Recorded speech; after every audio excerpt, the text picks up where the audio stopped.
Bueno, muy buenas tardes a todos. Entonces, hoy vamos a hacer la última presentación de este ciclo. No sé muy bien por qué fue que escogimos este tema, pero me parece interesante intentar una aproximación para ustedes.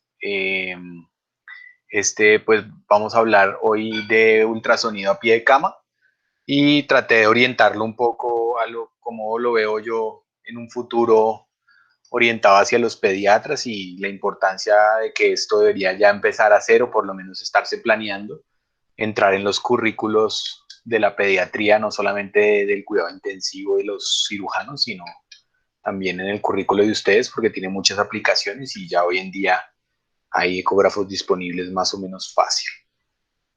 Entonces, pues lo vamos a orientar un poco en qué es este cuento de hacer ecografía a pie de cama, un poquito de principios básicos de ultrasonido que necesitan entender para poder eh, llevar esto, digamos, a alguna aplicación práctica algún día. Algo de los principios básicos de lo que hacemos en el día a día ya de la toma de la ecografía como tal. Y les voy a dar dos ejemplos de aplicaciones que a ustedes les pueden interesar mucho, que es los accesos vasculares y el escenario de la reanimación o digamos algunas cosas que se pueden hacer por ecografía en paciente inestable que les llega al servicio de urgencias que podrían utilizar de forma básica, sobre todo cosas que son rápidas de aprender. Obviamente estos son libros enteros y mucho más extensos, pero la idea es sobre todo darles como un abrebocas para que ustedes sientan que realmente es algo que quisieran, pueden aprender y que vale la pena eh, hacer o intentar hacia el futuro empezar a incluirlo en los currículos o empezar a solicitarlo entre los currículos de ustedes. Entonces, primera pregunta siempre, pues, ¿qué es este cuento de la ecografía? O también lo oyen hablar como ultrasonido a pie de cama. La abreviación que usan en el inglés es el famoso POCUS, que es ultrasonido enfocado. Básicamente, pues viene de las palabras eco, que como ustedes saben es un fenómeno acústico que se presenta cuando una onda pega contra una superficie y rebota.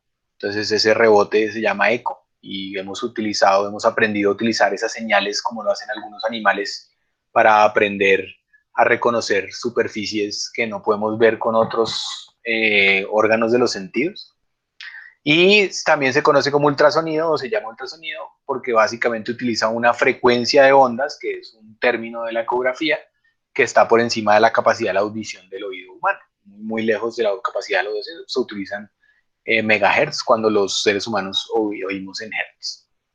Y el cuento del pie de cama, pues básicamente es una forma de decir que se utiliza básicamente por clínicos, no está, digamos, no es una ecografía anatómica de radiólogo, sino está más bien pensada en el uso del día a día del clínico clásico, que está utilizada para tomar alguna decisión clínica puntual y se utiliza generalmente con imágenes en tiempo real. Entonces es un poco lo que tratan de decir cuando dicen el cuento de pie de cama, pues porque todas las ecografías se hacen al pie de una cama, pero digamos que en principio eso es lo que quiere decir. Eh, la razón por la que esto se puede crear o se generó hoy en día es por digamos, el desarrollo en que han tenido los ecógrafos. Más o menos, si ustedes lo piensan, digamos que las propiedades piezoeléctricas de los cuarzos fue algo que descubrió la familia, el grupo Curie, a finales del siglo XX, del siglo XIX, perdón. Pero realmente cuando empezaron ya a utilizarlo con fines de producir imágenes fue más o menos hacia la década de los 50 y era una vaina muy experimental, eran unos aparatos gigantes, obviamente inmóviles, y tenía una particularidad y era que para poder producir el ultrasonido y leerlo, la persona tenía que estar sumergida en agua. Entonces, pues imaginarán lo engorroso que era. Sin embargo, fueron puliendo cada vez la técnica, acelerando los procesos de cómputo, aparecieron los computadores y eso permitió que más o menos para la década de los 70 ya empezara a haber aparatos que podían darte una imagen en tiempo real, de tal manera que alguien la pudiera interpretar. Puedan ser imágenes estáticas, pero digamos que estaban disponibles ya con un poco más de disponibilidad, y eso hizo que la radiología se interesara por primera vez en este tema y empezaron a desarrollarse conjuntamente con la radiología como una técnica importante.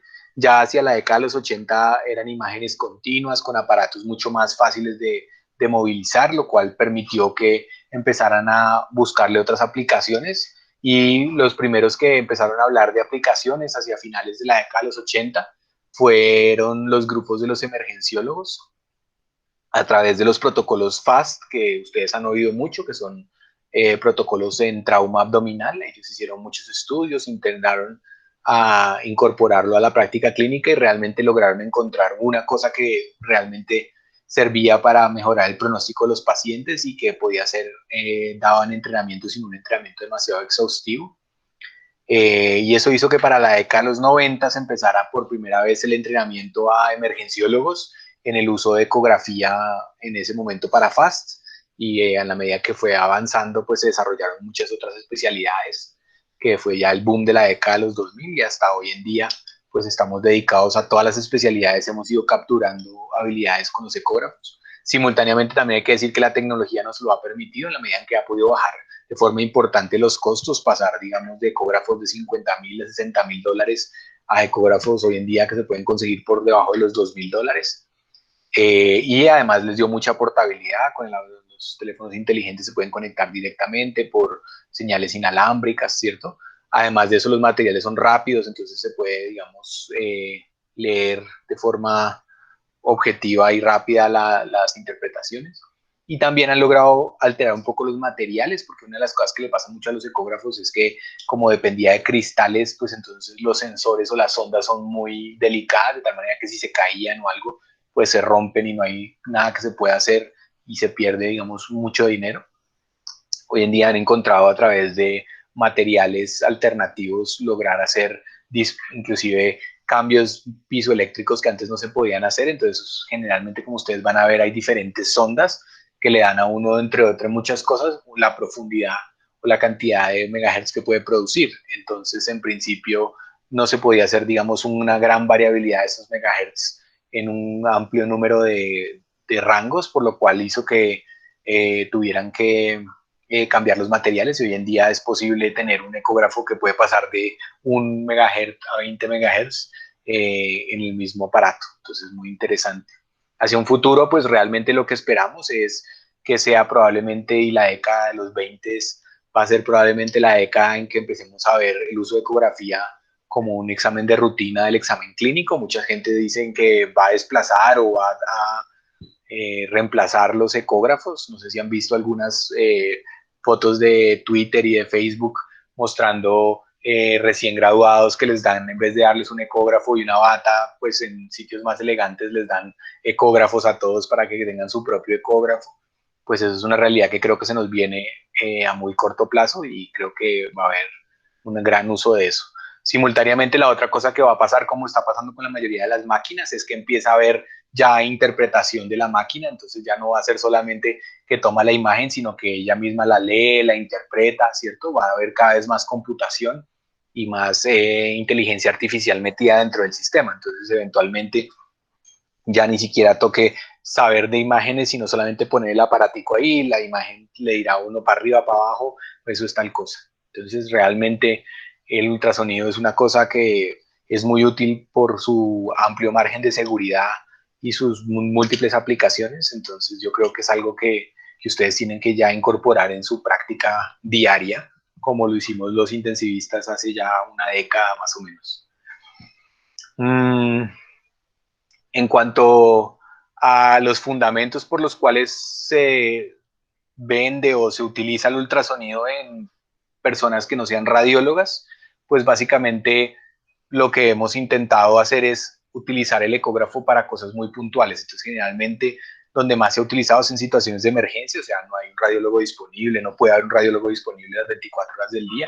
Entonces, el clínico hace una interpretación puntual de un problema y lo trata de resolver, sobre todo en cosas que han demostrado beneficio a través de la investigación. Entonces está muy dirigido a contestar preguntas clínicas, muy limitado. Entonces yo no estoy pendiente de cuál es la anatomía cardíaca de este niño, sino yo lo que estoy es buscando, este niño tiene disfunción sí o no, este niño tiene taponamiento sí o no, este niño tiene hipovolemia sí o no, y trato de solucionar la, la pregunta con también poca información ecográfica. Generalmente son hallazgos que son muy significativos, es decir, que requieren poco entrenamiento porque son muy groseros, de tal manera que la mayoría de los interpretadores puedan llegar a la misma conclusión sin tener que hacer mediciones precisas ni tengan que hacer altas curvas de experiencia, y generalmente muy poquitas cosas, o sea, no va orientado a hacer una medición del gasto cardíaco por 15 métodos y ver por cuántos de las repeticiones de los 15 métodos 3 veces da mejor el gasto cardíaco, sino simplemente cosas cualitativas, cosas muy gruesas. La idea es que sea fácil de aprender de tal manera que no requiera ser un entrenamiento de un año más de pediatría para poder hacer ultrasonido, sino muy orientado a tratar de que haga parte, digamos, del entrenamiento clásico que ya se hace, que ojalá sea rápido de hacer porque está inventado para situaciones de emergencia principalmente, entonces que uno rápidamente pueda coger el ecógrafo, tomar la decisión y seguir adelante. Y muy orientado hacia la precisión diagnóstica, a tratar de utilizarlo en situaciones donde la razón de verosimilitud, o sea, el LR, que como ustedes saben es la eficiencia diagnóstica de una prueba, pues sea muy amplio de tal manera que cambie radicalmente la decisión clínica de iniciar o no iniciar tratamiento. Casi que comparado contra el examen físico sería hoy en día el examen, digamos, comparativo al ultrasonido, no digamos con imágenes avanzadas ni con otro tipo de cosas. Entonces, bajo este fundamento es que se fundamenta el uso de este sistema de ultrasonido para pie de cama. Desde el punto de vista de los principios, o sea, cómo funciona, ¿sí? Pues necesitamos algunas cosas puntuales para que lo entiendan y lo puedan utilizar en su práctica diaria. En principio ya les había adelantado un poco, pero básicamente la ecografía utiliza el principio piezoeléctrico, ¿cierto? Que es básicamente descubrieron que hay ciertos cristales, no todos, que producen vibraciones cuando se les aplica voltaje, y también al revés, cuando se les aplican vibraciones, ellos producen actividad eléctrica. Entonces, de esta manera podemos transformar señales ecográficas en señales eléctricas que son trasladadas e interpretadas a través de imágenes visuales que entendemos bien los humanos. La mayoría de los ecógrafos de lo que dependen son de esto que se llaman las ondas o el sistema de ultrasonido. Generalmente los cristales piezoeléctricos están en esta parte inferior, generalmente tienen un material que no es ecográfico para tratar de bloquear la salida de ondas en una dirección que no sea la que queremos. Tienen generalmente una zona de lentes donde pueden interpretar, digamos, o sintonizar esas señales ecoacústicas a un punto determinado, con una intensidad determinada, y puedan, digamos, dirigir un poco la señal, y generalmente una pequeña capa protectora para tener contacto directamente con el paciente y una fuente eléctrica. Eso es básicamente cómo funciona un ecógrafo. En principio lo que va a hacer es que al aplicar energía eléctrica sobre los cristales piezoeléctricos, los cristales van a empezar a producir vibraciones, esas vibraciones van a pegar contra el órgano que estamos interrogando, y a la vez, al momento que el órgano lo interroga, cuando hay cambios en sus densidades y dependiendo de su coeficiente de atenuación y de refracción, van a devolver estas ondas, y al devolver estas ondas, estos mismos cristales que inicialmente estaban enviando señales, ahora son receptores de señales, sienten esa vibración y la transmiten como un sistema eléctrico de regreso. Entonces transmiten señales acústicas a señales eléctricas a través de procesamientos y composiciones computacionales, lo transforman en escala de grises, ¿cierto? Y le dan color a la intensidad del eco. Entonces, muy intenso, poco intenso eco, entonces van poniendo los diferentes colores. ¿Listo? Eso es básicamente cómo funciona un ecógrafo. Desde el punto de vista de la terminología, hay que entender algunas cosas muy grandes para poder, digamos, cuando estudien algo de ecografía, si les interesa, poder entenderlo de forma más o menos sencilla. Una de esas es el término de la frecuencia. Entonces acuérdense que la frecuencia hace referencia a las ondas que se generan. En este caso las medimos por segundo, y cuando hacemos mediciones de ondas por segundo lo hacemos a través de una unidad de tiempo que llamamos los hercios, que son los ciclos por segundo. Y adicionalmente también pueden oír los términos de periodo y longitud. Entonces, cuando ustedes oigan el periodo de una onda de ultrasonido, básicamente está hablando del tiempo que se demora una sola onda en microsegundos en pasar en generarse. Y también pueden oír el término longitud, que es la distancia en milímetros que trabaja esa onda. Entonces, no sobre tiempo, sino sobre distancia.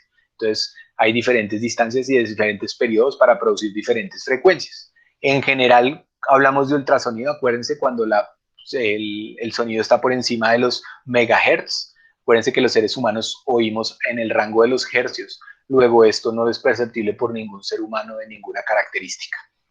En el fondo, en el aspecto clínico, ¿por qué es importante esto para mí? Porque la frecuencia determina la resolución, o sea, qué tan fácil es discriminar un punto de otro en un ecógrafo, ¿cierto? Y a su vez la penetrancia. Si yo tengo una alta frecuencia, tengo buena resolución, tengo poca penetrancia. Y si tengo una baja frecuencia, tengo una mala resolución y una buena penetrancia. Entonces, a veces, dependiendo de lo que queramos ver, tenemos que sacrificar resolución por ganar penetrancia. Esto es básicamente lo que escogen. Entonces, cuando ustedes escogen un ecógrafo, ustedes lo primero que tienen que saber es qué tan profundo necesitan ir para poder definir qué frecuencia tiene que ser capaz de hacer el ultrasonido. Bajita para penetrar mucho, alta para penetrar poco. ¿Listo? El otro concepto que tiene que ver más con la seguridad de los ecógrafos tiene que ver con la amplitud y es qué tanta fuerza tiene la onda, qué tanto se amplía esta onda. Esto se mide en milipascales, megapascales, perdón, y en principio pues hace referencia, digamos, al tamaño de esa onda. Otra referencia que oyen parecida tiene que ver con poder, que es la energía en joules que genera esa onda, ¿cierto?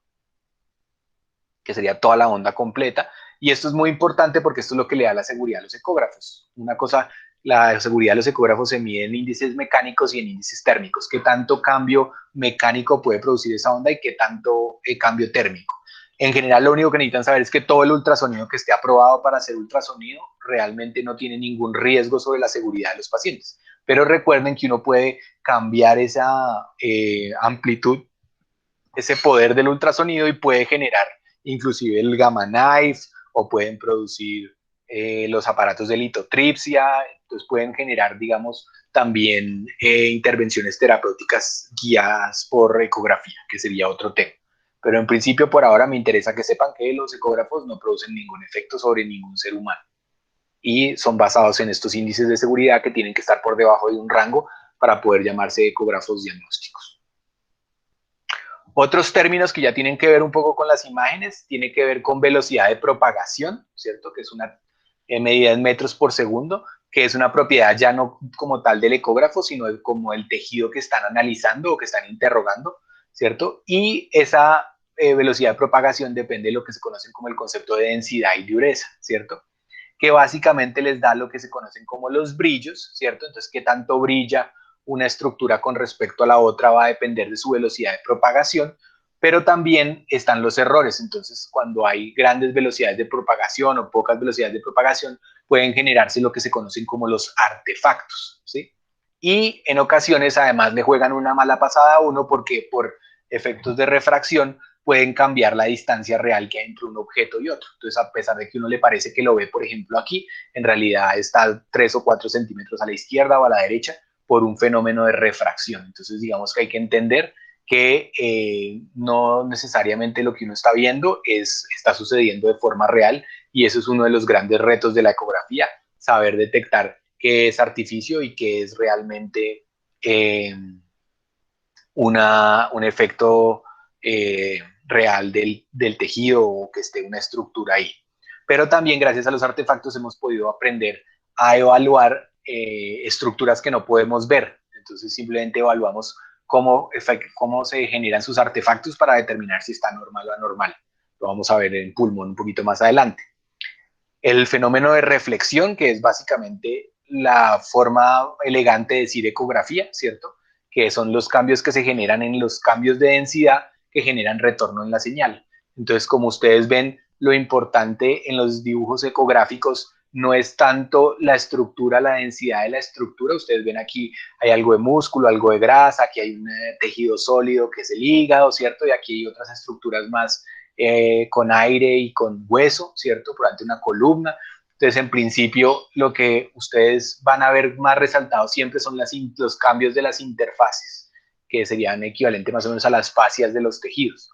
Por alguna razón, estas fascias o estos cambios generan gran refringencia cuando hay grandes cambios y por eso generan estos contrastes. Entonces, la ecografía en realidad se basa mucho en la propiedad de lograr hacer esas diferencias acústicas, ¿sí? Y esa cantidad en magnitud es lo que va a darle el brillo a la ecografía en la transformación de la energía. Entonces, por eso es tan importante, digamos, entender estos conceptos. Ustedes ven, por ejemplo, aquí un ejemplo entre hígado y una estructura detrás que es el riñón, ¿cierto? Entonces aquí están viendo hígado y riñón, ustedes ven que ellos tienen más o menos la misma densidad y no los separa nada así como muy especial, entonces uno en una persona que no esté muy entrenada podría inclusive pensar que esto es la misma estructura, que no hay un cambio en la estructura. Miren, por ejemplo, en este punto de acá, pareciera que no hubiera, que hubiera un continuo entre las dos estructuras. Y a veces es tan llamativo, por ejemplo, como el que produce el hueso, ¿cierto? El periósteo produce una gran refringencia a la señal, entonces es súper llamativo, digamos, la imagen que está produciendo aquí. Entonces uno sabe que efectivamente aquí hay un cambio en la estructura, entonces aquí uno sabe que aquí hay una cosa y aquí hay otra cosa, a pesar de que aquí después ya no puede ver bien. Todas estas capas musculares son, digamos, fascias donde la interfase cambia agudamente y eso genera un gran brillo en la ecografía. Entonces es para lo que es más útil la ecografía, es para ver esos cambios que hay entre las densidades. Algunas otras cosas que son importantes desde el punto de vista técnico, más que desde el punto de vista de comprensión de ustedes de la física, es la velocidad de emisión, ¿cierto? Lo que se llama el PRF. Recuerden que la señal ecográfica, a pesar de que a uno le parece que está viendo una imagen continua y en tiempo real, en realidad es parecido a como una película de cine, en la cual lo que hay es pequeños recuadros que han ido pasando, pero que son tan frecuentes que superan la velocidad de procesamiento de los conos y los bastones en los ojos humanos. De tal manera que para uno es una imagen continua todo el tiempo. Pero desde el punto de vista práctico, en realidad la ecografía lo que es un sistema de pulsos. Él lo que hace es que manda la señal y espera regresarla para poderla ver y poderla interpretar. Entonces esto que ustedes están viendo está sucediendo es de forma pulsátil a una gran velocidad. La velocidad a la que eso ocurre es lo que se conoce como el PRF. Y a veces es importante ajustarlo y en algunos esquemas hay que ajustarlo porque si ustedes lo tienen muy rápido, ¿cierto? Y la señal tiene que viajar muy lejos, es poco probable que alcancen a recibir la señal, entonces empiezan a ver borrosa la imagen. Entonces, en principio, uno el PRF lo puede tener alto si la estructura está cerca, pero si necesita ver algo muy profundo, probablemente necesita un PRF diferente.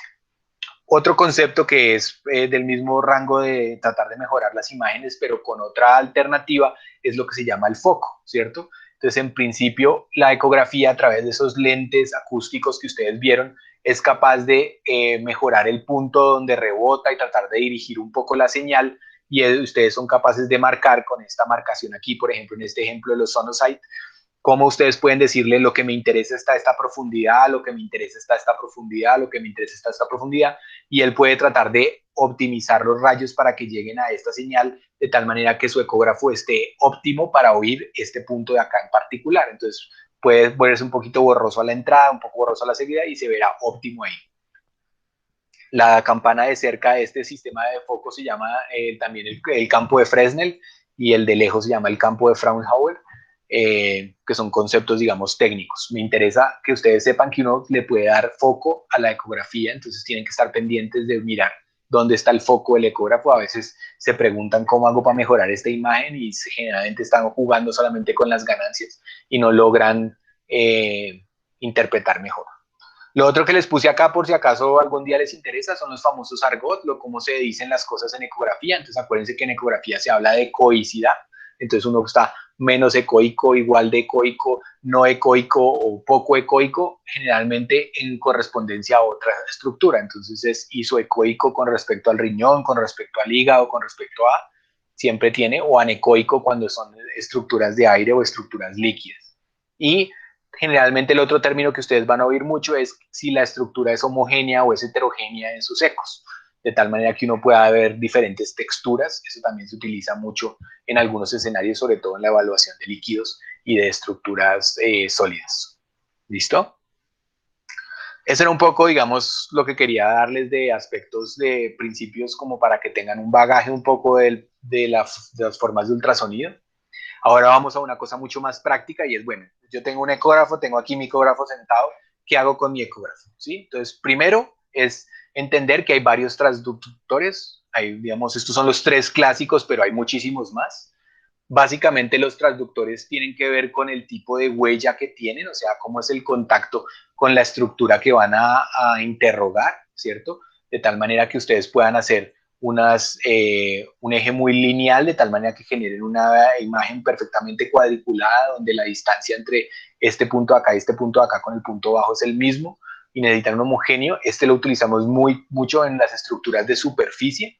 Generalmente está asociado a un ecógrafo de alta frecuencia, porque lo que busca, como ustedes como bien lo marcamos aquí, que sea poco profundo. Entonces son sistemas de muy alta resolución y poca profundidad.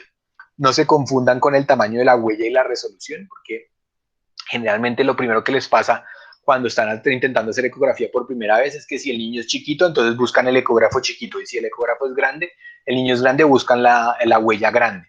Y acuérdense que el tamaño de la huella no necesariamente habla de la profundidad. Entonces estos lineales tienden a ser poco profundos. Hay huellas que pueden ser muy amplias para, digamos, fenómenos para estructuras grandes o adultos. Hay unas intermedias e inclusive hay unas que tienen una formita como de un palito de golf. Les voy a mostrar una imagen más adelante, de tal manera que hacen un mínimo contacto con el paciente, que lo utilizamos en niños muy pequeños o en zonas muy difíciles de acceder a la superficie. La otra gran grupo de ecografía que usamos mucho es la ecografía sectorial. Entonces, la ecografía sectorial está inventada para ser muy localizada, pero ser localizada a profundidad, de tal manera que les permita ver una estructura más o menos de buena resolución, pero a nivel de esta estructura se está localizando a profundidad entre 10 y 20 centímetros de la superficie.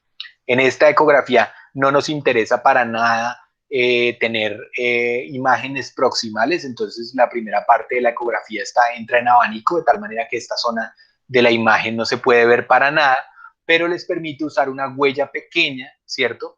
Para poder ver una gran superficie, mucho más grande inclusive que la huella que están produciendo. El ejemplo típico del uso de los sectoriales es la ecocardiografía. Entonces, acuérdense que los ecocardiógrafos tienen que ver un corazón que es mucho más grande que el espacio que tienen para ver entre uno y otro, que son las costillas. Entonces, en principio, esta forma de hacer ecografía les permite meterse a través de las costillas, que les quepa el ecógrafo entre las costillas, ¿cierto? Pero que la imagen sea suficientemente amplia para ver todo el corazón en un solo corte. Entonces, ese es el uso que tienen los sectoriales. Los utilizamos para muchas cosas, son de baja potencia, generalmente entre 2 a 5 Hz, de tal manera que puedan ir a una profundidad entre 15 y 20, entre 10 y 20 centímetros graduable. Y finalmente están los ecógrafos de los radiólogos de abdomen y de estructuras profundas, que son los ecógrafos curvos. Estos lo que buscan es ampliar la superficie de exposición, pero sin sacrificar la parte proximal, y necesitan tener una amplia penetrancia, entonces son generalmente de baja amplitud, de baja frecuencia, para tratar de penetrar lo más profundo posible. Entonces, estos son las ecografías que se usan en abdomen, ustedes ven hígado, riñón, ¿cierto? Para poder penetrar grande, pero miren que no se pierde tanto la imagen proximal. Entonces, lo que sacrifican aquí es que no tienen dificultades en que la huella sea grandota e inclusive móvil, de tal manera que permita al técnico o al ecografista poder ver una amplia zona a nivel superficial y profundo. Entonces, esta lo utilizamos cuando la imagen es profunda, pero no tenemos dificultades técnicas para tener huellas grandes. Esa es básicamente la organización que ustedes tienen que tener en la cabeza, y de cuándo sacarían uno, cuándo sacarían otro. Este para ver superficies, profundidades, este para cuando tienen dificultades de ventana y quieren ver algo profundo y no les interesan las cosas superficiales. Lo otro importante es los modos ecográficos. Hay muchos, pero yo en este momento me voy a dedicar solamente a dos, que son los que necesito que ustedes manejen bien, porque pues no vamos a hablar de Doppler ni vamos a hablar de otras técnicas ecográficas. Básicamente lo que necesito es que conozcan el modo clásico o el modo B, Existió un modo A en un momento dado que parece como una espectroscopía, en lo cual hacía una medición en el tiempo, pero era solamente de un punto particular por el que pasaba el rayo. Entonces solamente les daba una enfermedad como de la densidad que había en el punto donde estaban enviando la señal, y eso pues lo usaron o se usa en algunas cosas muy puntuales. Realmente la ecografía clínica está más dedicada al modo 2D, que se llama modo B, es una cosa histórica, que es el famoso brightness, de brillo, ¿cierto? Y en realidad es una eco de 2 dimensiones, les muestra tanto esta dimensión como esta de profundidad, y es la que utilizamos para hacer búsquedas anatómicas y, digamos, poder distinguir la estructura como tal. Y el modo M, o el modo movimiento, ¿cierto? Que su función es más que darnos una imagen detallada bidimensional de la estructura que estamos viendo. Lo que nos interesa es ver cómo está variando o cómo está cambiando esa estructura. Entonces lo que más nos interesa de ella es el movimiento y poder medir la distancia que hay entre los cambios de movimiento, muy usado en ecocardiografía para la evaluación de la función del corazón y de sus válvulas, pero se puede utilizar en muchas otras cosas, como vamos a ver más adelante. Entonces, esos son los 2 modos que más me interesa que aprendan a manejar. Hay muchos más, pero digamos que vamos a empezar con estos. El otro aspecto básico que es muy importante que ustedes reconozcan y aprendan a manejar, por lo menos el léxico, es el aspecto de los planos. Esto es muy parecido a lo que ya conocen ustedes como los planos de imagen en otras técnicas radiológicas, pero en ecografía pues a veces no es tan claro. Entonces, en principio, el primer plano que vamos a revisar es el plano transverso. Entonces, como ustedes ven en la figura, lo que está haciendo es un corte transversal del cuerpo humano, ¿cierto?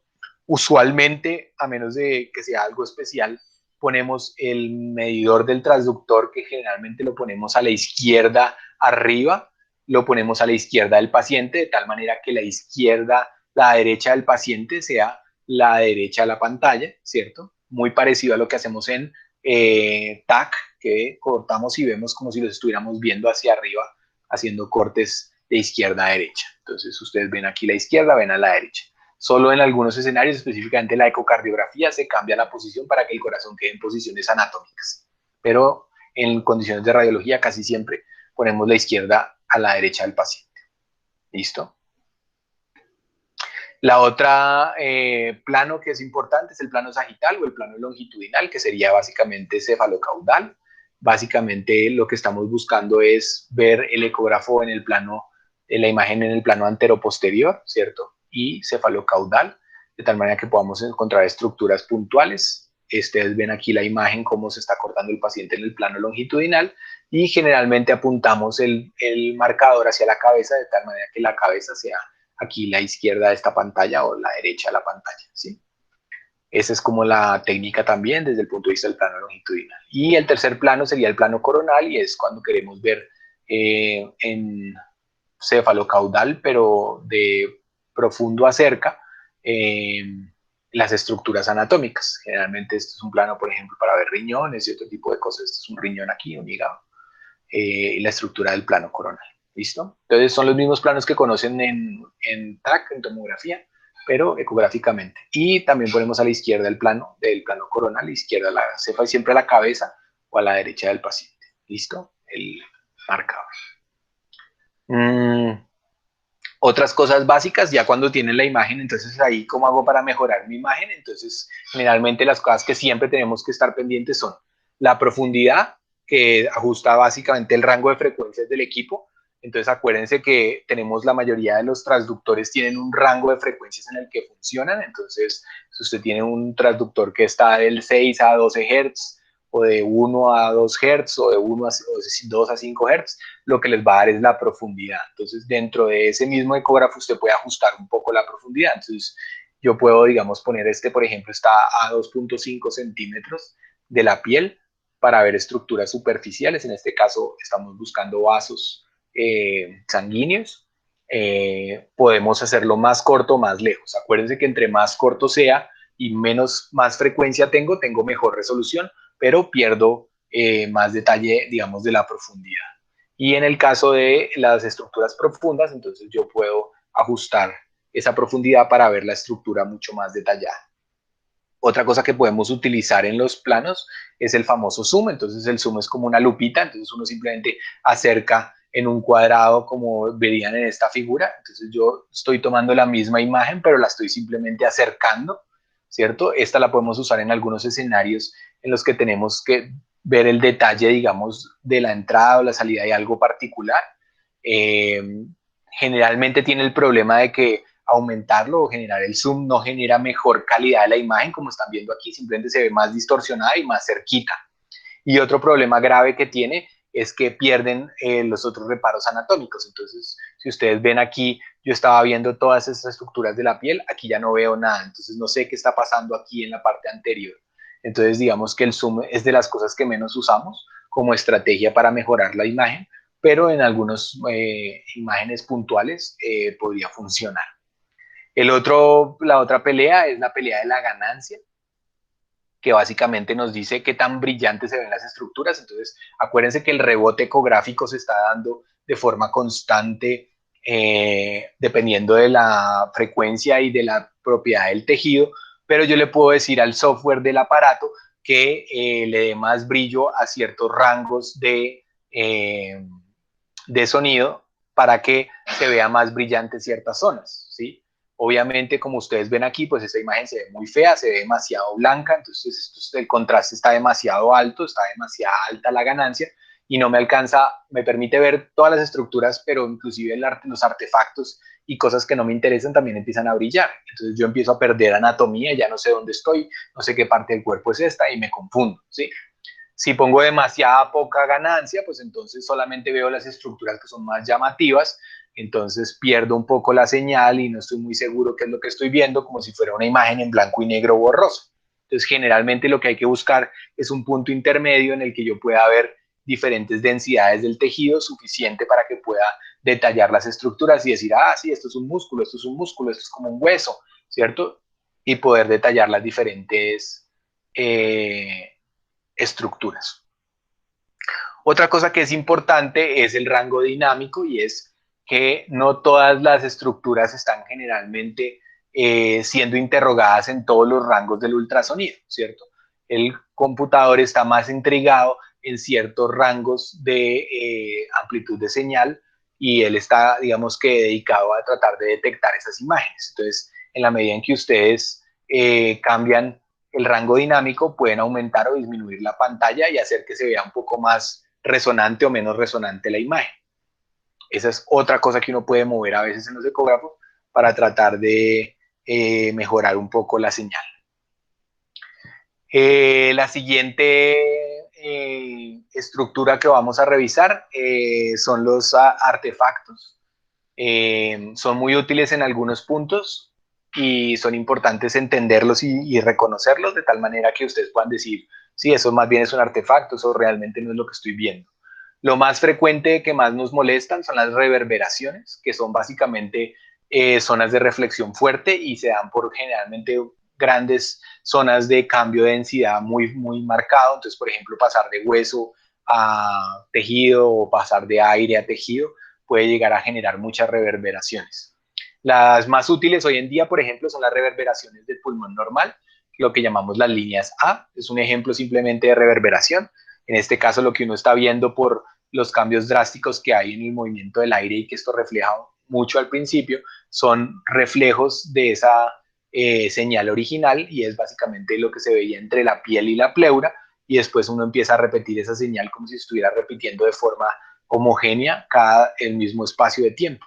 Entonces, en realidad no estamos viendo nada de esto, todo esto son artefactos o son errores de resonancia del sonido, pero a nosotros este artefacto, por ejemplo, nos puede decir que el pulmón está sano debajo, que aquí hay un pulmón bien aireado de fondo. Entonces, por eso les digo que hoy en día también hacemos mucha interpretación de artefactos para tratar de ver imágenes que no son claramente eso. Otra artefacto que es bastante frecuente también ver en pulmón son lo que se llaman las colas de cometa. Las colas de cometa son unos artefactos que se dan cuando la interfase del aire empieza a perderse un poco y se empieza a llenar de líquido. Entonces, cuando hay líquido en el pulmón, se generan estos artefactos también por una reflexión fuerte entre dos estructuras, pero más cortas y más pequeñas, y generan esta imagen generalmente por imágenes sectales, y genera estas imágenes como si parecieran como la cola de un cometa. Otras reverberaciones que ya no son tan chéveres, que a veces le enredan a uno mucho la vida, son las reverberaciones por imagen en espejo. Entonces, cuando hay una fase muy importante y genera un contraste muy fuerte, una de las cosas que puede hacer es que pareciera que uno estuviera viendo una imagen refleja. Entonces, si ustedes ven aquí, uno diría que aquí hay una zona hepatizada debajo de este sistema, y en realidad lo que está viendo es el hígado que se ve reflejado a través de este punto de alta refringencia, ¿sí? Y genera este reflejo. Entonces, a veces cuando uno tiene la duda de si lo que está viendo es una imagen en espejo, pues tiene que cambiar el ángulo por el que está entrando, de tal manera que pueda confirmar o descartar que lo que hay aquí es una estructura como tal y no está viendo, digamos, un espejismo. Por eso lo llaman imágenes en espejo. Existen otras cosas como los artefactos de rarefacción, que son básicamente que uno se le cambie de lugar a una cosa simplemente porque se distorsiona el rayo de imagen. Este que es muy conocido, que son las sombras acústicas, entonces este es un cálculo entre una vesícula, y ustedes ven como el cálculo que tiene un alto canal de calcio y que refleja la mayoría, deja detrás de sí una onda que se ve como una sombra porque no hay transmisión de imagen, porque no alcanzó a pasar mucho más señal ecográfica más allá de esta señal, entonces se tiene que regresar. Eso es lo que llamamos una sombra acústica. Y, por ejemplo, esta que es también muy conocida, que son los refuerzos posteriores, y es cuando hay un cambio drástico de una imagen, usualmente de líquido a sólido. A veces la imagen inicial de líquido sólido se hiper refuerza esa señal acústica sin que aquí haya realmente una estructura similar. O sea, es la misma, esta es una vejiga que está llena de agua y aquí está produciendo un refuerzo posterior por reverberación, y pues no tiene nada de malo, es una estructura sana, simplemente se ve muy marcada esa reverberación. Entonces, miren que algunos artefactos hay que aprender a vigilarlos, hay que aprender a entenderlos de tal manera que uno los malinterprete. Y eso es una de las cosas, digamos, que más toma tiempo en la entrenamiento ecográfico. ¿Listo? Bueno, como yo me imagino que ustedes como lo que les interesa es un poco ver cuál es la aplicación y en dónde se podrían ustedes imaginar estar utilizando este tipo de señales, pues en principio vamos a usar dos ejemplos chéveres para que ustedes se lleven algunas ideas interesantes. Una de esas son los famosos accesos vasculares. Entonces, ustedes no me conocen mucho, pero esta es una imagen que a mí me encanta mucho, y es la pelea de si uno debe hacer un acceso vascular guiado por ultrasonido o sin guiar por ultrasonido. Entonces yo siempre les doy el ejemplo de que a mí esta pregunta me parece tan tonta como esta, que es: ¿usted preferiría tener los ojos vendados o los ojos desvendados cuando tenga que hacer algún procedimiento? ¿Sí? Entonces, si fuera tan divertido hacer procedimientos a ciegas, pues entonces, ¿por qué no suturan o intuban también con tapándose los ojos para que sea un poquito más complejo, ¿cierto? Que lo pueden hacer, probablemente sí, usted encuentra la carina, usted encuentra la tráquea, la toca, le toca ver dónde están las cuerdas vocales y eventualmente le zampa el tubo por ahí, inclusive existe la técnica ciega de intubación, ¿cierto?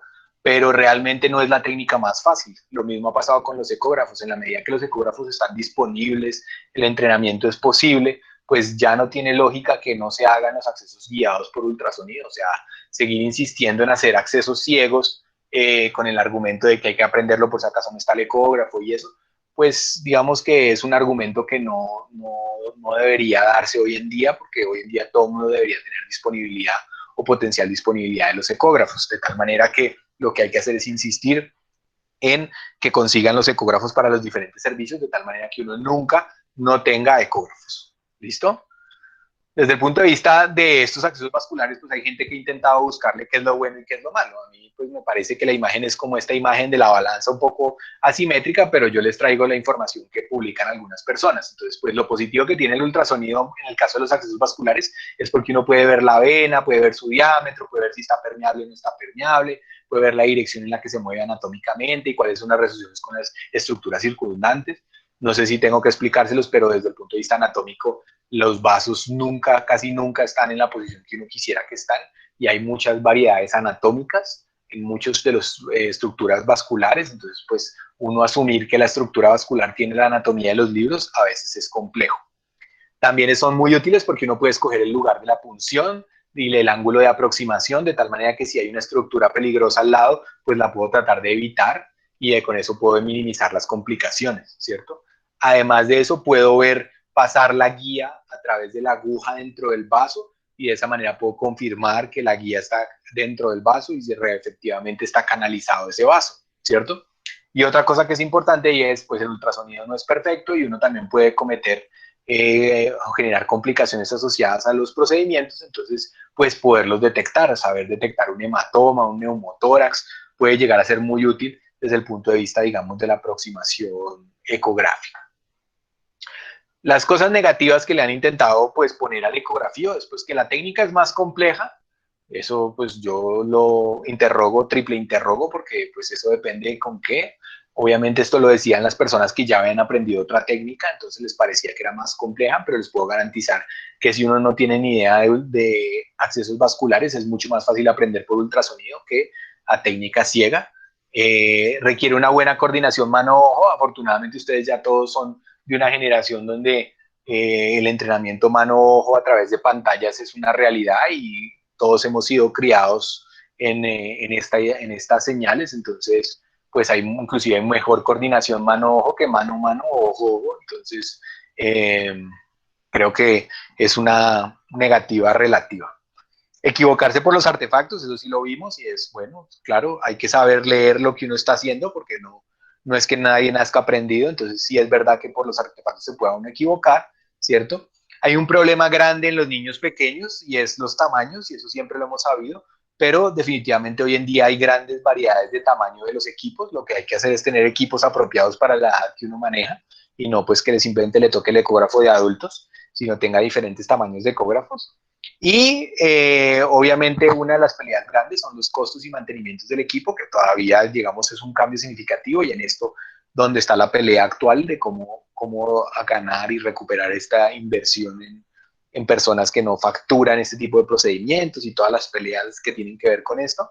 Sin embargo, pues cada vez los costos son más bajos, cada vez el mantenimiento es más sencillo, más intuitivo, mucho inclusive ya llegando a lo desechable. Entonces, pues en principio, pues estas cosas negativas son relativamente negativas. Entonces, yo sí creo que pues no hay que negarse al acceso ultrasónico de los accesos vasculares.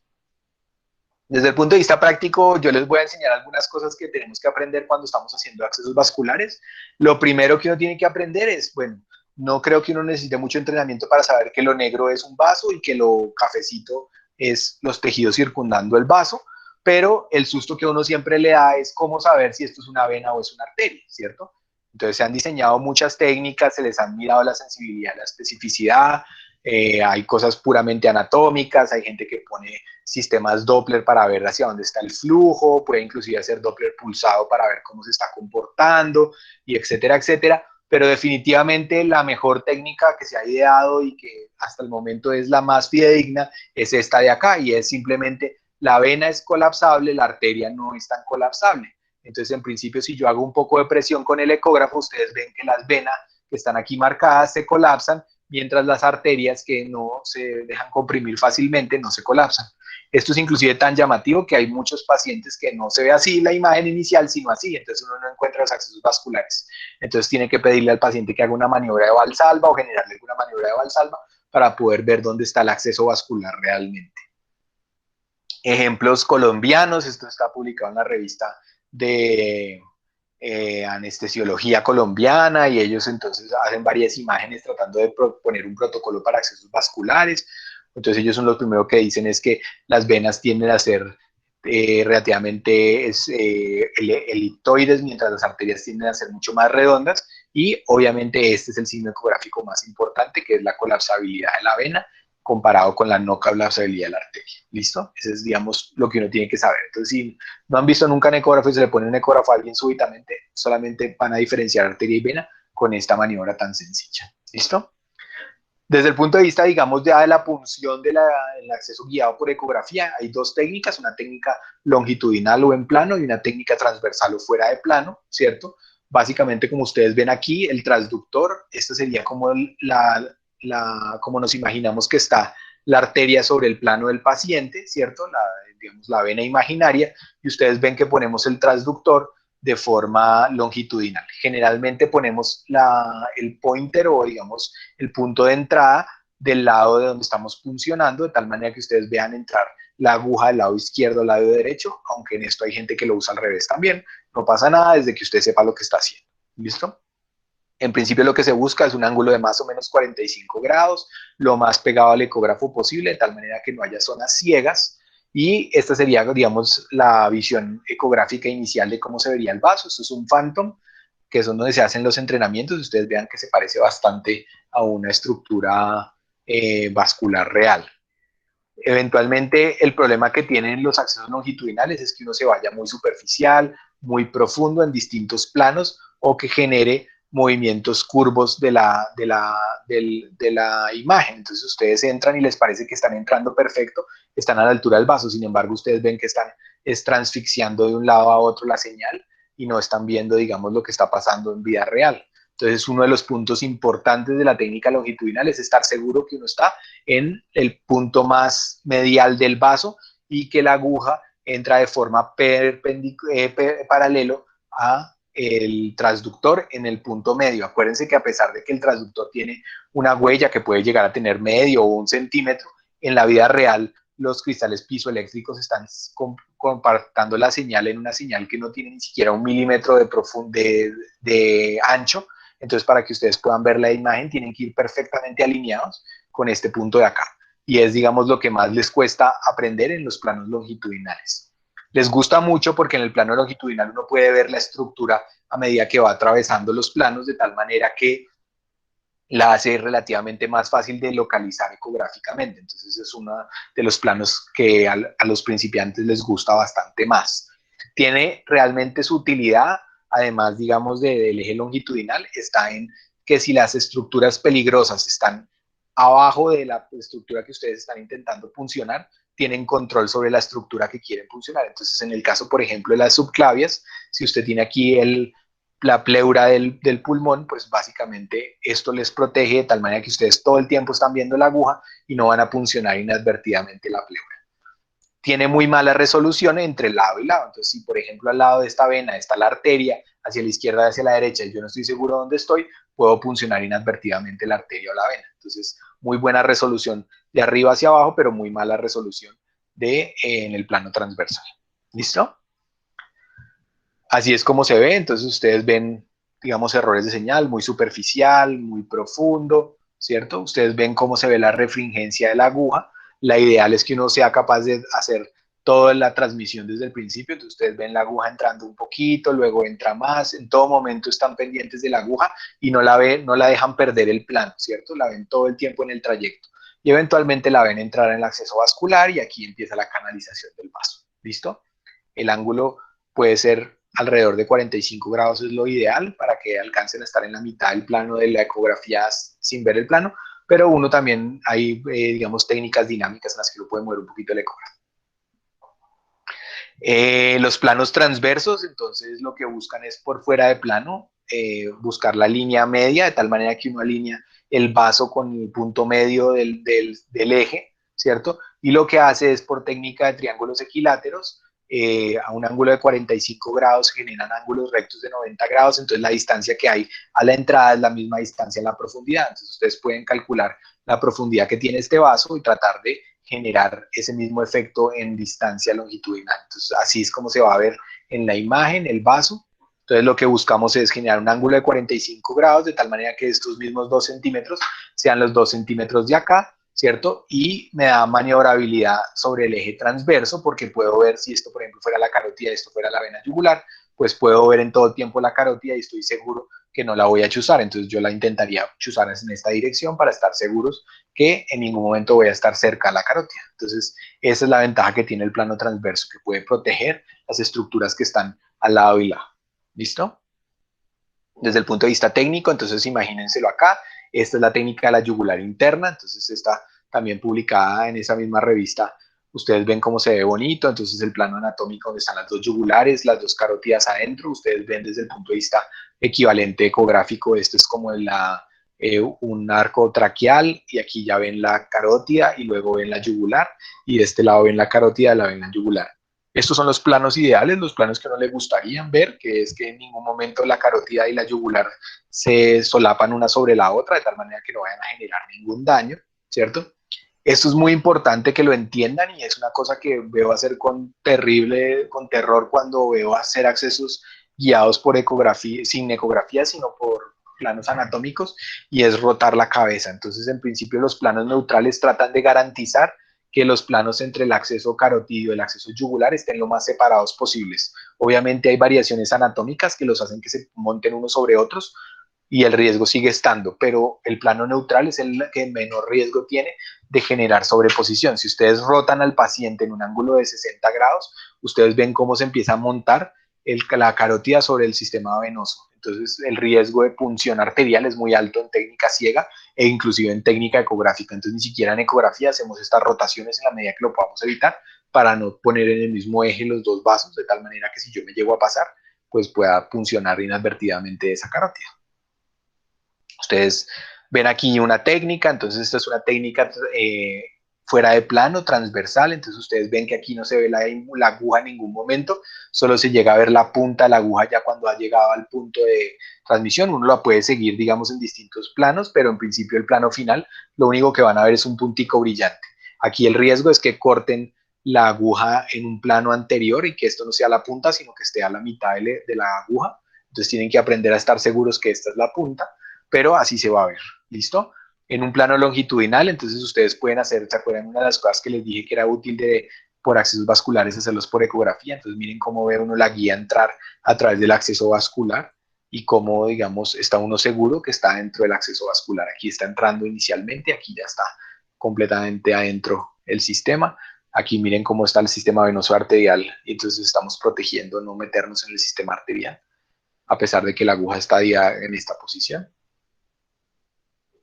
Esta también es una bonita técnica, es una técnica supraclavicular. Este fue desarrollado en la Misericordia, es un artículo de los profes de anestesia, el doctor Giraldo, y pues básicamente lo que ellos están demostrando es que con el advenimiento de la ultrasonografía uno puede hacer técnicas que habían desechado un poco como las técnicas supraclaviculares. Entonces, si ustedes se lo imaginan, este es el plano transverso de un cuello, entonces uno generalmente ve la carótida y la yugular, ¿cierto? En la medida en que uno sigue bajando, entonces lo primero que va a ver va a ver todavía la yugular en la vena, pero va a empezar a ver primero la arteria subclavia. Entonces, esta será la arteria subclavia, en este caso la derecha. Si uno sigue bajando y sigue acostando el plano, eventualmente va a ver solamente la vena subclavia, inclusive en la confluencia venulo-subclavia, que podría ser muy útil, por ejemplo, para un escenario donde uno tuviera que poner un catéter de gran tamaño que no puede que no quepa ni siquiera en un acceso central, podría entrar en el confluente veno-yugular. ¿Listo? Tiene la pleura muy pegadita, pero la ventaja de la técnica ecográfica es que ustedes todo el tiempo están viendo la pleura. Si la ven, todo el tiempo están viendo la pleura. Entonces, en el momento en que ustedes hacen la punción, miren, este es el palito de golf, esta es una imagen de la Misericordia, este es el ecógrafo que tienen allá en la Misericordia, un palito de golf, entonces él está viendo el plano anatómico, está funcionando por aquí. Esto es una técnica que usan los radiólogos, que es con catéter, con Yelko, perdón. Eh, y ustedes ven cómo él va introduciendo, ¿cierto?, a los diferentes planos. Tiene aquí anatómicamente lo que va a utilizar, la subclavia, la vena subclavia un poquito más para acá o hacia acá más el confluente, o sea, esta imagen vendría aquí como a la izquierda. Ustedes ven aquí cómo empieza a ver la aguja, ¿cierto? Miren cómo se ve la aguja atravesar los planos y llega a este plano de acá. Ellos se la marcan aquí en colorcito para que la puedan detectar. Y aquí ya empiezan a pasar la guía, ¿cierto? Entonces ustedes ven pasar la guía y entrar dentro del vaso. Y aquí efectivamente ya canalizado bien el sistema subclavio a través de una vía supraclavicular. Entonces miren cómo es relativamente fácil, relativamente exploratorio y muy interesante como técnica. Ustedes ven ecográficamente la persona está entrando por encima de la subclavia en vez de entrar por abajo, que es la técnica por planos, o las técnicas axilares ultrasónicas, que tienen el problema de que en esta zona pues empieza a profundizar el vaso venoso y entre más profundo y más chiquito es un vaso, es más difícil de canalizar. Los accesos femorales que le encantan a los pediatras porque les parece que el riesgo está minimizado en la medida en que aquí no hay pulmón que puedan reventar y les encanta hacer estos accesos vasculares. A algunos les toca, como a los cardiólogos que generalmente hacen hemodinamia y cateterismo por acá. Miren que anatómicamente esto no es tan sencillo, miren, aunque esto es hecho con un sectorial, porque son los cardiólogos los que hacen esto, miren cómo el tamaño de la arteria y la vena tienen este niño con respecto al tamaño del ecógrafo. Entonces, esto es de alto turmeque, entonces no aprendan a hacer ecografías femorales como primera instancia, es más fácil hacer cuello, aprendan siempre primero por yugular y dejen los accesos femorales para los expertos y los que tengan ya mucha habilidad con el ecógrafo, porque como ustedes ven, las venas femorales son mucho más chiquitas de lo que ustedes se lo imaginan. Esta es una aproximación un poco más cercana, ustedes ven aquí el complemento femoral, esta es la safena, esta es la femoral común y cómo se ven las estructuras a pesar de que ya es una estructura de más calibre en un adulto, siguen siendo bastante pequeños con respecto a lo que acabo de mostrarles de cuello y de subclavias. Entonces, en principio, los accesos de cuello por ultrasonido son más fáciles. Estos accesos son bastante difíciles y son mucho de ensayo y error y es hágale hasta que la logra canalizar. Otro escenario que quiero enseñarles para que les dé curiosidad y quieran seguir trabajando con ecografía es los escenarios de reanimación. Entonces, se han propuesto muchos escenarios de protocolos de reanimación que se podrían utilizar simultáneamente mientras se está haciendo PALS. Ustedes vieron que la semana pasada apareció la nueva versión del PALS para 2020, que tiene una duración de 5 años. Para esta sesión hablaron del ultrasonido y pues ellos dicen que no hay evidencia todavía suficiente para recomendar hacer ninguna técnica ultrasónica durante la reanimación y que sí es muy importante tener cuidado de que por estar haciendo ultrasonido no estén interrumpiendo las contracciones. Entonces es una técnica que deben aprender a hacer en las contracciones mientras alguien está haciendo masaje cardíaco, mientras están haciendo las otras técnicas. Luego todavía, digamos, su implementación está muy limitada a investigación. Desde el punto de vista práctico, para lo que es muy útil el ecógrafo en los protocolos de reanimación es para ver pulmón, porque ver pulmón es relativamente fácil y es relativamente útil. Estos planos son basados en los planos de una estrategia de uno de los tantos protocolos de pulmón que se llama el protocolo Blue, que es básicamente una medición antero-superior en más o menos la línea medio clavicular, que tiene la ventaja de que va a ser la zona donde se acumula el aire. Entonces, esta es la mejor zona para buscar neumotórax y las líneas axilares anteriores y posteriores para buscar derrames y consolidaciones en el pulmón. En realidad la ecografía pulmonar no es ecografía pulmonar, es ecografía pleural, porque realmente lo que estamos analizando es los artefactos que genera el pulmón sobre la pleura y es la manera como interpretamos realmente estas señales. Entonces, pues básicamente vamos a enfocarnos en cómo se ve un pulmón normal, cómo serían los hallazgos de los neumotórax y cómo serían los hallazgos de los pacientes con edema y consolidaciones. Se pueden hacer muchísimas cosas más, pero esas por ahora. Entonces, decimos que un paciente tiene un pulmón normal cuando se ve esto que se llama el signo del murciélago. Entonces, ustedes lo que deben ver generalmente para tener una buena imagen es ver dos costillas, ¿cierto? Dos arcos costales, ¿cierto? Ver la pleura entre los dos arcos costales. Esta imagen la llaman como imagen de vampiro, porque parece como un murciélago esto aquí así. Si le ponen un poquito de imaginación, realmente yo no la veo siempre, pero ahí está. Esto que viene son las refringencias del hueso en el sistema y esta sería la sombra acústica que genera este costal. Esta imagen tiene además de interesante que aquí ya están viendo hígado y esto es diafragma, entonces miren justo aquí está la esquina del pulmón, entonces esto es como aquí empieza el diafragma bajando así, simplemente está sobre la sombra acústica y aquí está llegando la punta del pulmón a la esquina.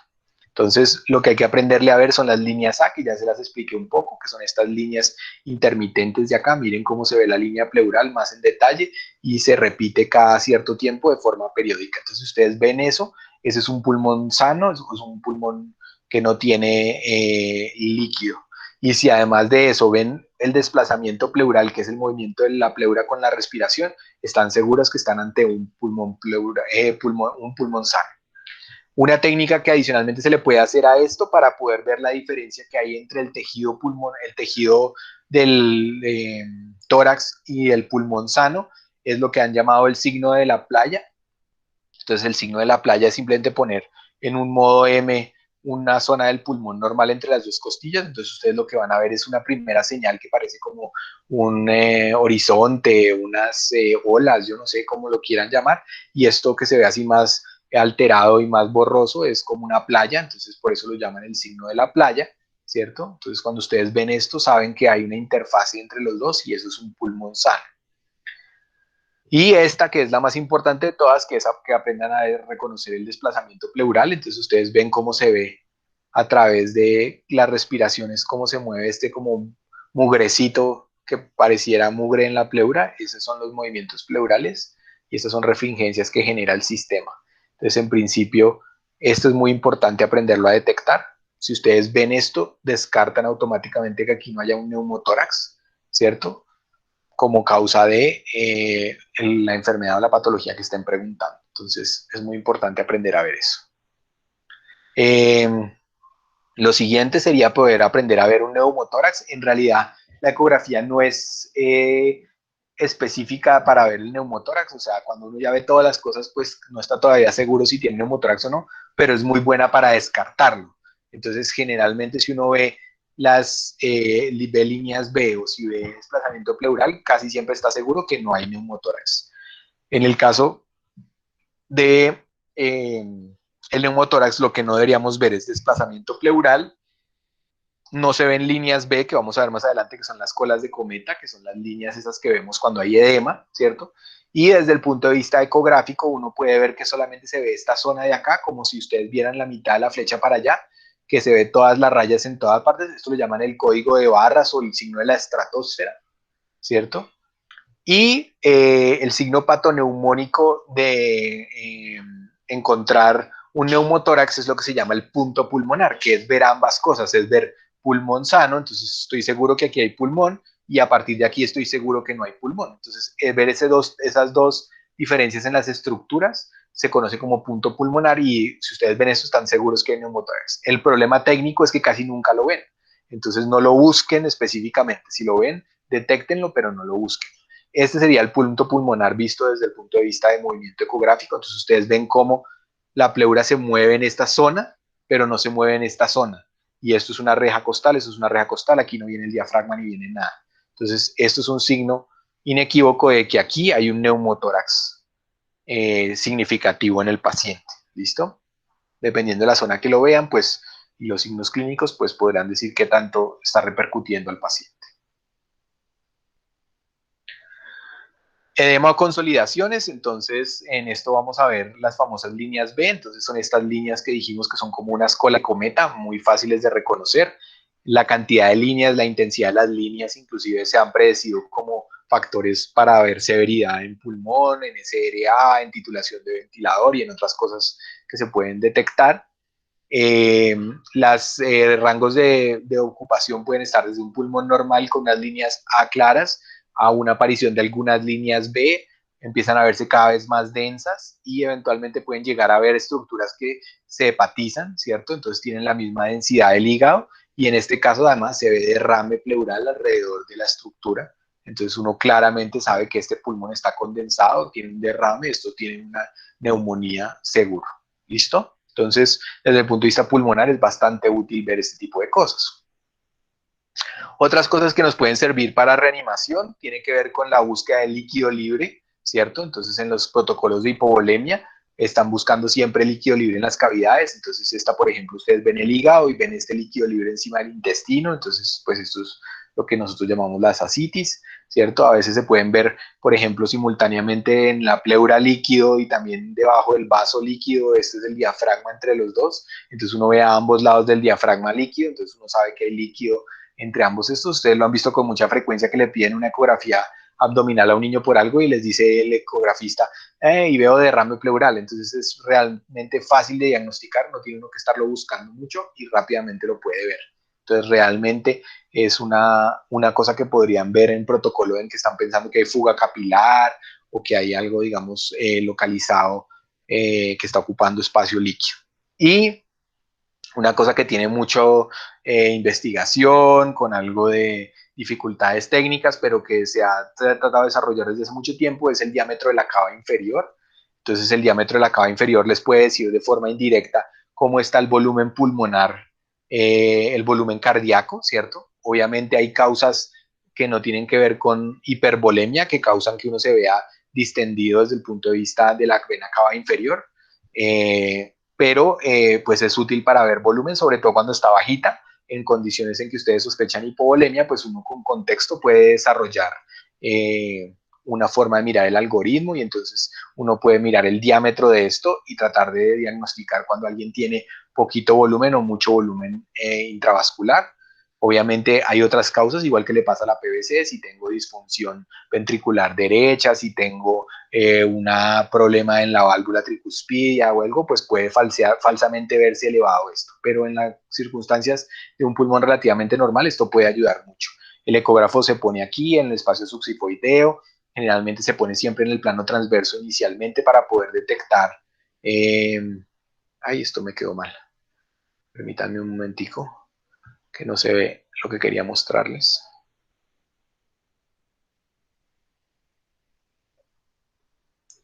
Entonces, en el plano transverso, ¿cierto? Y inclusive han desarrollado índices para comparar la aorta con la vena cava inferior para ver si esa diferencia de índices le puede uno decir si está gordita o si está flaquita.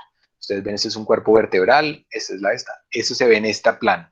Y generalmente luego cambiamos a un plano longitudinal y en el plano longitudinal lo que buscamos es ver la entrada del corazón, ¿cierto? La entrada de la vena cava al corazón, en la aurícula derecha, ¿cierto? Algo de las venas hepáticas y ahí podemos ver la vena cava inferior fácilmente, de tal manera que no la confundamos con la aorta. Si ustedes ven, si ustedes se paran aquí, puede que vean un tubo también alargado perfecto, pero a diferencia de los anteriores, este no se conecta con la vena cava, con la aurícula derecha, ni se conecta tampoco con el sistema venoso hepático. Entonces, esa es una forma de detectarlo.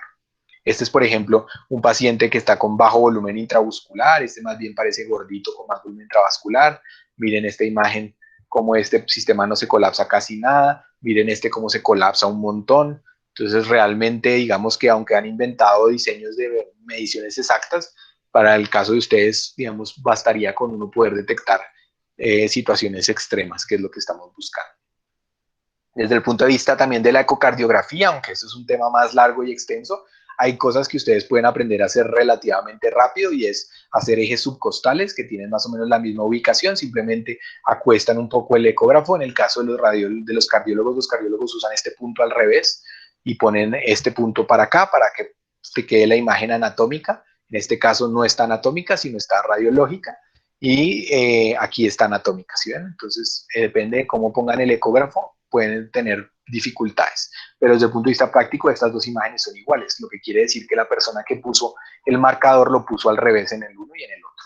Entonces, lo importante es que puedan diferenciar y enterarse bien de las estructuras. ¿Listo? En principio, lo que buscamos en taponamiento es ver líquido libre, como ustedes ven aquí, en la zona anterior, cerca al hígado, ¿cierto? El hígado hace muy bien contraste con el corazón, de tal manera que si uno ve un espacio libre entre los dos, aquí no existe ninguna estructura distinta a pericardio que pueda explicar.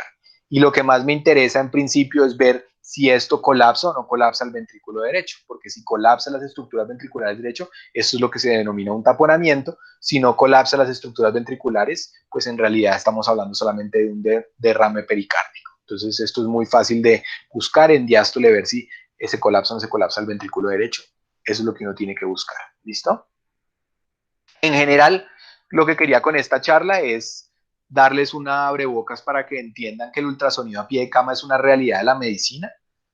Requiere entrenamiento, no nos vamos a decir mentiras. Necesitan que alguien les dé talleres sobre el tema, ¿cierto? Se necesitan unos conocimientos básicos que pues los pueden adquirir en cualquier libro o a través de clases, ¿cierto?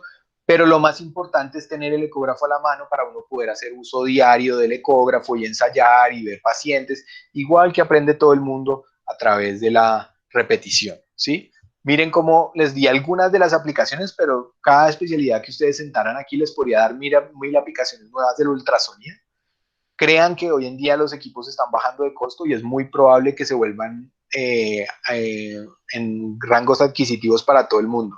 Entonces, mi mensaje a la larga con esta charla es que se animen a pensar en ultrasonido, en pensar en buscar talleres de esto, hacer cursos para ver si pueden meterlo, digamos, en su realidad, en su día a día. En la medida en que haya personas entrenadas en ecografía, podrán enseñar a otros, en la medida en que haya equipos disponibles. Ustedes hoy en día, hace unos años no tenían, hoy hay equipo en la sala de anestesia, hay equipo en la UCI pediátrica, digamos que tienen equipos disponibles. Luego ya no es una excusa, entonces lo que hay que hacer es empezar a intentar hacer algún entrenamiento, ténganle paciencia a sus instructores porque muchos no han tenido entrenamiento en esto, entonces ustedes tendrán que ser los primeros pilares y los primeros que empiecen a hacer uso de ultrasonido en las circunstancias de la pediatría de todas sus índoles. No sé si alguno tiene alguna pregunta, quisiera saber algo más de esto. Alguno me había preguntado de bibliografía, libros de estos hay un montón. Yo les puedo facilitar alguno en particular, pero esto cada año sacan libros de este tema porque pues se ha vuelto muy popular. Encuentran libros gratis en internet, revisiones de artículos, mucho YouTube. Aquí sí toca ver imágenes, ver videitos, sentarse a mirar, a mirar, a mirar, a mirar, a mirar diferentes imágenes hasta que uno va adquiriendo el ojo y ensayar en pacientes normales. A la larga, pues inclusive pueden ensayar entre ustedes mismos, una ecografía no le produce daño a nadie, es relativamente benigna, entonces pues vale la pena empezar a hacer los entrenamientos y digamos que esa estructura clásica de que el instructor le tiene que enseñar a uno, pues en ecografía no nos pasó, a mí no me pasó, muchos nos ha tocado ser autodidactas y eso hace parte también del conocimiento.